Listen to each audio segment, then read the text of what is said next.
Assalamualaikum warahmatullahi wabarakatuh.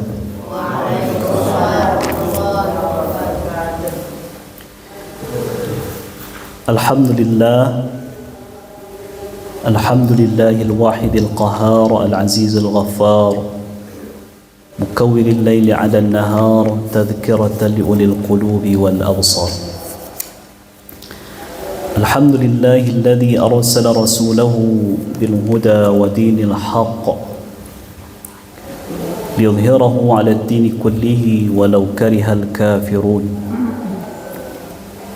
Ashhadu an la ilaha illallah wahdahu la sharika lah wa ashhadu anna Muhammadan 'abduhu wa rasuluh.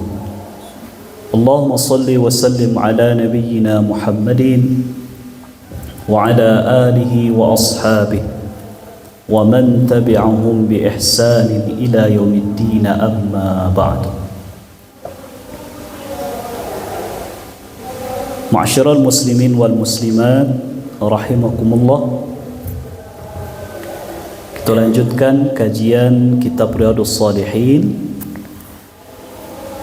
pembahasan tentang adabut ta'am, adab ketika makan dan minum.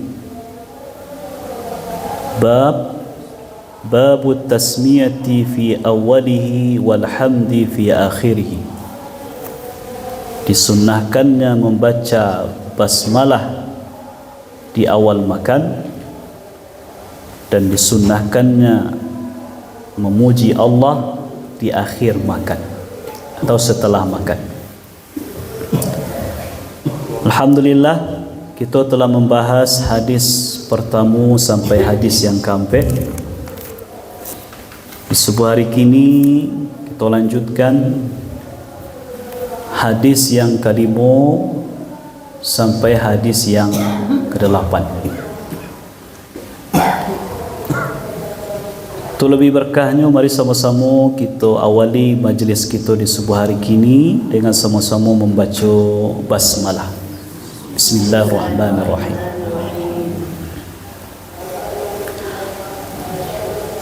وعن أمية بن مخشي الصحابي رضي الله عنه قال: كان رسول الله صلى الله عليه وسلم جالسا ورجل يأكل فلم يسم الله حتى لم يبقى من طعامه لقمة، فلما رفعها إلى فيه قال بسم الله أوله وآخره، فضحك النبي صلى الله عليه وسلم ثم قال: ما زال الشيطان يأكل معه، فلما ذكر اسم الله استقام في بطنه. رواه أبو داود والنسائي.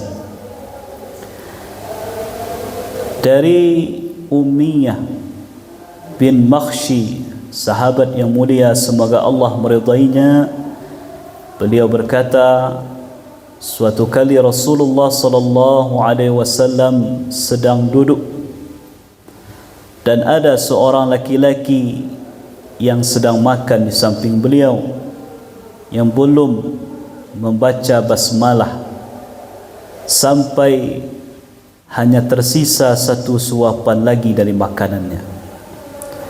Maka tatkala dia akan menyuapkan satu suapan itu ke mulutnya, kemudian dia berkata dengan nama Allah di awal dan di akhirnya, maka Nabi SAW pun tertawa.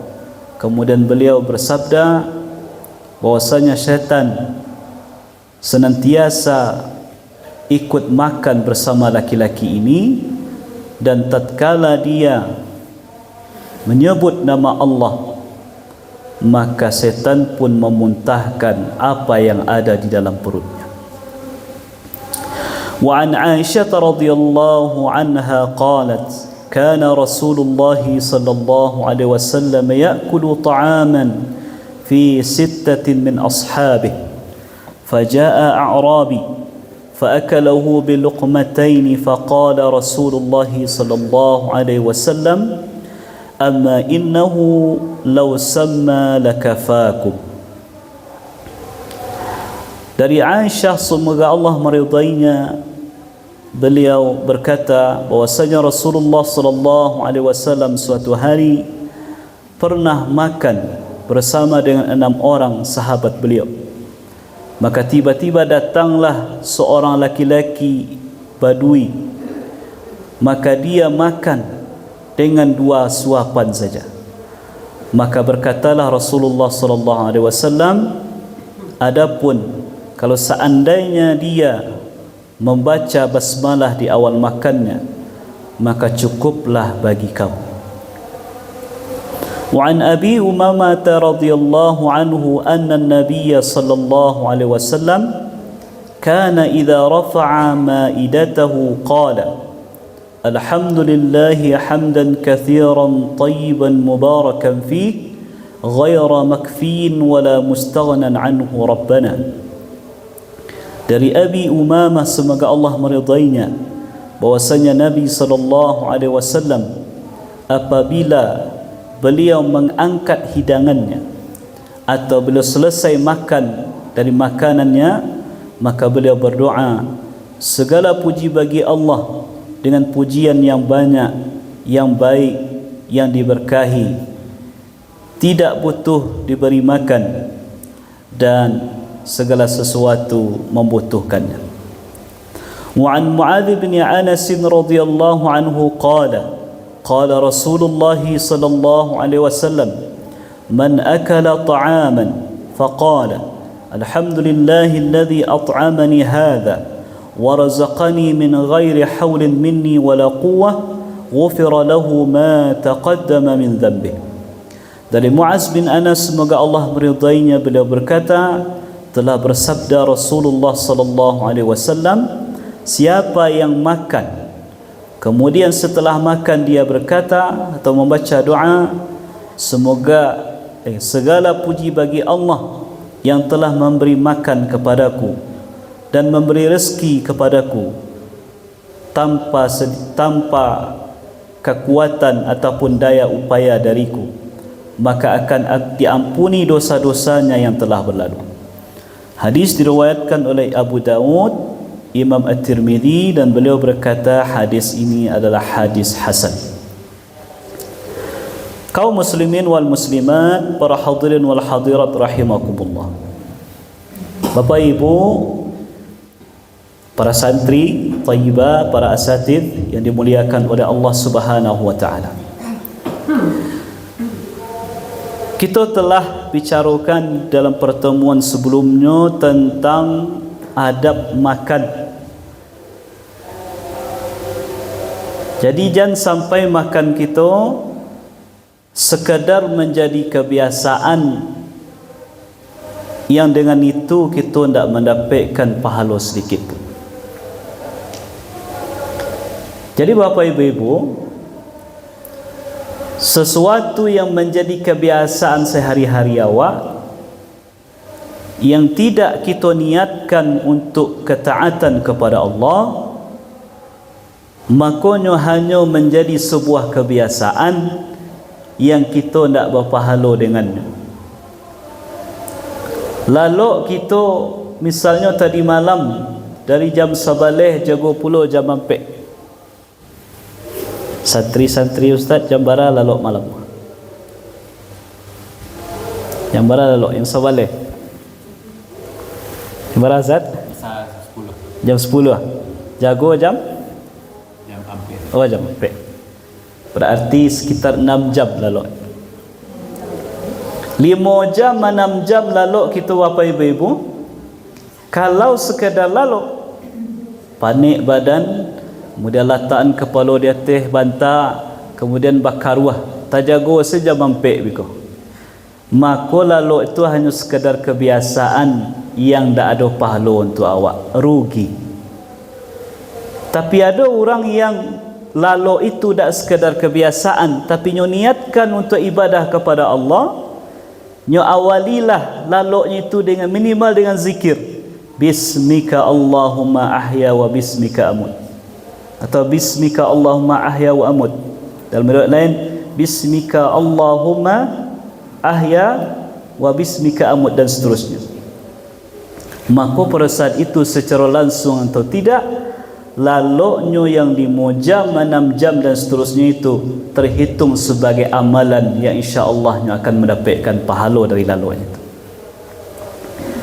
Begitu juga kita makan minum, kalau di hari biasa kita makan minum 3 kali sehari. Kalau bulan puasa 2 kali, sahur cek, berbuka cek. Walaupun berbuka kuat muah 2 kali lah bu ya. Siap maghrib cek, sebelum maghrib.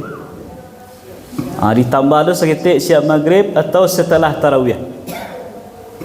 Makan minum yang hanya sekadar makan minum mengenyangkan parut, sesuatu yang tak berpahala. Tapi ketika diawali itu dengan basmalah, dengan membaca doa sebelum makan, berarti setiap butir nasi, setiap suapan yang kita masukkan ke dalam mulut yang dicerna oleh lambung awak akan dinilai sebagai ibadah yang kita berpahala melakukannya. Makanya penting kita mempelajari tentang adab makan dan minum, supaya kegiatan rutin makan minum kita tidak hanya sekedar dinilai sebagai sebuah kebiasaan, sebagai adah, tapi juga dinilai nanti sebagai sebuah ibadah. Nah, pertemuan yang lalu kita telah bahas kaji adabnya. Yang pertama, baca basmalah. Yang kedua, makan minum je tangan kanan. Yang ketiga, kok terhidang makanan di muka awak, ambillah yang paling dakik. Kok lupa membaca basmalah di awal. Masih ingat ibu-ibu doa yang kita baca? Kok lupa membaca bismillah di awal makan, tak ingat di akhir atau di tengah-tengah makan. Kita baca bismillahi awwalahu wa akhirahu. Nah, datang ke hadapan Nabi, ada seseorang yang makan di dakik Nabi. Di awal makannya lupa baca bismillah. Kemudian tinggal sesuap lain, luqmah, satu suap lagi. Ketikanya akan menyuapkan satu suap tu ke mulutnya, nyo ingatlah tadi nyo alun baca basmalah. Di saat itu nyo baca bismillahi awwalahu wa akhirahu. Menceliak itu Nabi galak. Bakok galak Nabi, Allah buka pandangan beliau. Nampak dek beliau dari awal setan makan bersama laki-laki tadi. Makan. Cara makan setan wallahu alam, kita tak tahu. Tapi Nabi nampak. Kemudian ketika laki-laki tadi di suapan terakhirnya, taingiknya, kemudian nyo baca bismillahi awwalahu wa akhirahu, Nabi mencaliak yang masuk ke perut setan tu nyo muntahan. Artinya Bapak Ibu, makan yang tidak diawali dengan bismillah, tidak diawali dengan doa sebelum makan, makan yang dicabut keberkahannya. Ketikanya ingat di awal maupun di akhir, atau di tengah maupun di akhir, maka keberkahan itu dibalikkan ke nya balik. Nah, itu hadis yang kelima. Kemudian duduk-duduk pula Nabi SAW bersama 6 orang sahabat beliau. Kemudian datang seorang A'rabi. A'rabi ko seorang Arab pedalaman. Diistilahkan dengan orang Arab Badui. Karakter orang Arab Badui ku Bapak-bapak Ibu, kerananya jauh di pedalaman, karakternya kebanyakan kalau kita baca dalam hadis, orang-orang yang kurang ilmu.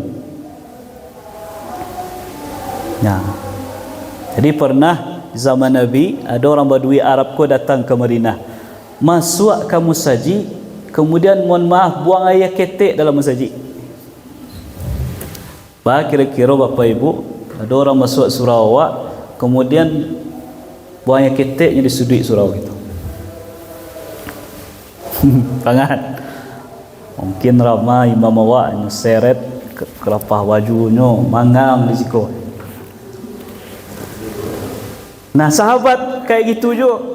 Ketika mencari ada seorang laki-laki Badui kencing di Masjid Nabawi, berkumpul sahabat ingin menangani laki-laki Badui itu. Kata Nabi, tahan jan. Cukup kalian ambil air siram buang air keteknya. Lalu Nabi kasih nasihat ke Badui tadi, bahwasanya masjid kau bukan tempat itu dan seterusnya. Artinya Bapak Ibu, memang karakternya orang kurang ilmu. Maka kepada orang kurang ilmu, tugas kita adalah mengajarkan, bukan memarahi. Nah, orang Badui datang. Dalam riwayat, saking lapanya Bapak Ibu, nasi yang terhidang atau makanan yang terhidang saat itu ikut makannya santap dalam 2 kali suuk. Jadi nasi sepiring buat labi sesuuk dua suuk lanzuang. Berarti orang ko sangat lapar, lupa membaca bismillah. Kecik Nabi kepada sahabat, kalau seandainya laki-laki tadi baca bismillah, amma innahu la sama law sama lakafakum. Kalau seandainya laki-laki tadi membaca bismillah, maka cukuplah bagimu. Artinya kalau nyo baca bismillah, bertambah keberkahan dari majlis yang ada di saat itu Nabi dan para sahabat di hidangan makanan beliau. Tapi dek ikut nak baca bismillah, ada sedikit kekurangan berkah. Begitu pentingnya membaca bismillah di awal makan. Nah, jadi yang paling sahih itu hadisnya memang di awal makan itu membaca bismillah atau bismillahirrahmanirrahim. Sedangkan doa Allahumma barik lana fima razaqtana wa qina adzabannar itu secara kualitas riwayatnya termasuk riwayat yang lemah, tetapi tetap boleh diamalkan. Tapi kok ada orang yang makannya awali dengan bismillah, nyo makan cukup. Berartilah berkah makan itu. Lah selesai makan, lah selesai minum, lah kenyang awak, kemudian akan ditutui makan tadi. Jangan lupa pula mengakhiri dengan doa. Ada 2 doa paling tidak diajarkan oleh Nabi dalam kitab Riyadhus Shalihin, ko dinukil oleh Imam Nawawi.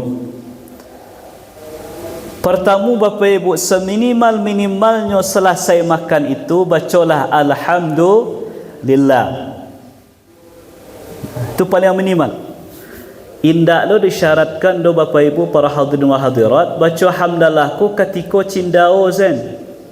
Nah, orang kalau makan cindaonya baca alhamdulillah. Kalau tidak, hanya tak nang. Artinya kalau lagi kanyang paruitnya, nya baca bismillah. Kalau tidak, aku pemahaman yang kurang tepat. Mau kita kanyang atau tidak, mau kita cindao atau tidak, membaca hamdalah tetap disyariatkan setelah kita makan. Minimal alhamdulillah. Kalau ingin lebih lengkap, baca doa yang ada dalam kitabku. Alhamdulillahi hamdan kathiran tayyiban mubarakan fih ghaira makfiin wala mustaghnan anhu rabbana. Ya, mulai itu doanya bu. Ada yang tinggal tak kalimatnya?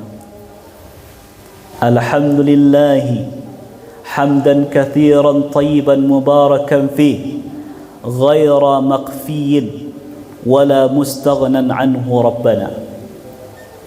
Dalam riwayat lain ditambahkan ghaira muwadda'in. Segala puji bagi Allah dengan pujian yang banyak yang diberkahi padanya. Ghaira makfiin, artinya Allah itu memberi makan, tidak butuh dikasih makan. Itu ghaira makfiin. Wala mustaghna anhu rabbana, dan wahai Tuhan kami, sesungguhnya kami sangat membutuhkan Engkau. Itu lebih kurang makna. Itu doa yang pertama. Kalau ingin lebih hebat lain, ditambah dengan doa alhamdulillahilladzi at'amani hadza wa razaqani min ghairi haulin minni wala quwwah. Segala puji bagi Allah yang telah memberiku makan dengan makanan ini dan telah memberikan rezeki kepadaku tanpa min ghairi haulin minni, tanpa daya dan upaya dariku.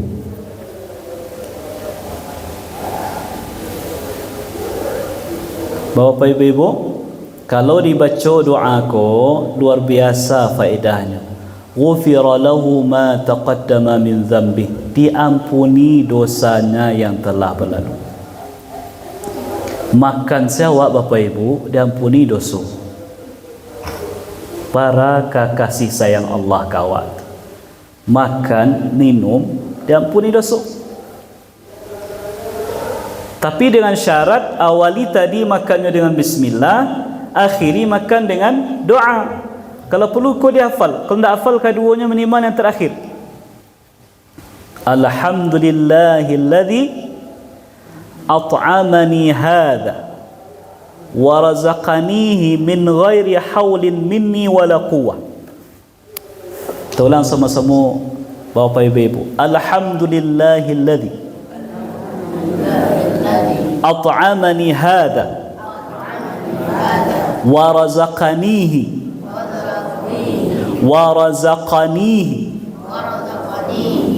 min ghairi haulin minni wala quwwah. Kalau dibaca doa itu diampuni dosa-dosa yang telah berlalu, yaitu dosa-dosa kita awal.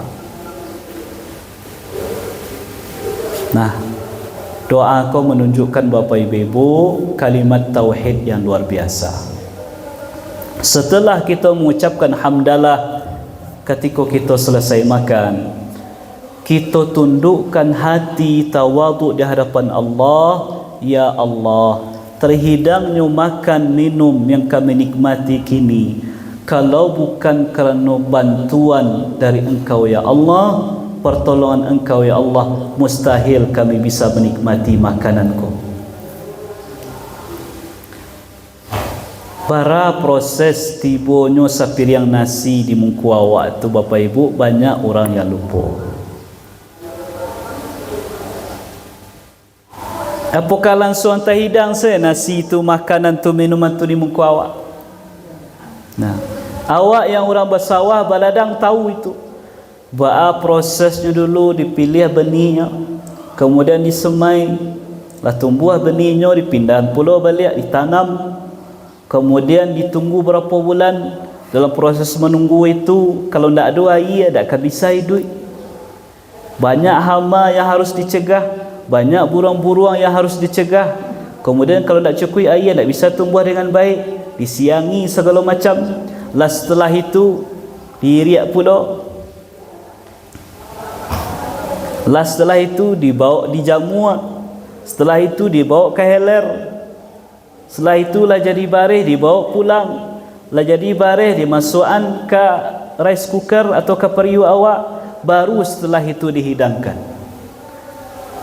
Segala proses itu kalau tidak dimudahkan oleh Allah, mustahil sepiring nasi, seteguk minuman itu bisa terhidang di bungkuk itu. Cuba Allah cabut dari awal Bapak Ibu, indah ada benih yang bagus untuk nanam padi, lah bisa kita makannya bareh nanti atau nasi yang rancak. Tak. Tapi dari awal prosesnya dimudahkan oleh Allah, air mudah, hama indak bara, kemudian menjamua pun hari lai panesan, mudah kita. Maka itu adalah sebuah nikmat yang luar biasa yang patut disyukuri bagi kita yang telah makan proses itu.